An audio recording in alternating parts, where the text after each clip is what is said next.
waboni.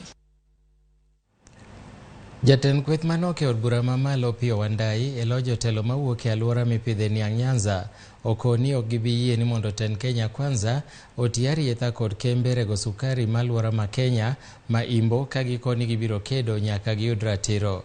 Wandayi okoni jotelo moyier kaluwore kod chik igolo apoya nono kendo giwilogi kod jogegi giwegi ma ok opuodhi. Oyango bende ni lope mag kembego ni kama rach kaluwore ni kembe moko mag ji giwegi osewuok oko kawacho ni mago gin lopegi. En gima lich ahinya ni Niang' ma emosebedo konyruok ne jowa mang'eny kuom higni mang'eny ahinya.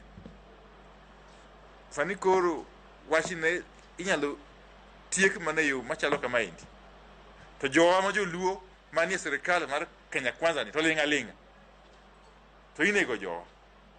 Nikech ng'ama nego sugar factories mawa en ng'ama dwa nego jowa ma joluo.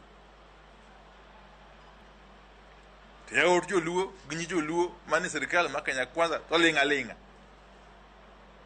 Wan wachiwo onyo kawuono ni mokwongo nyaka gi duok e tich manager mande nitie Miwani kod Muhoroni miluongo ni Francis Ooko mapiyo kaka nyalore. Giduok e tich mondo dhi mbele kod tije. To mar ariyo wachiwo onyo ni ng'ata ng'ata maparo ni biro yudo thuolo mar biro mondo kaw kambegi sana lowo manie kambe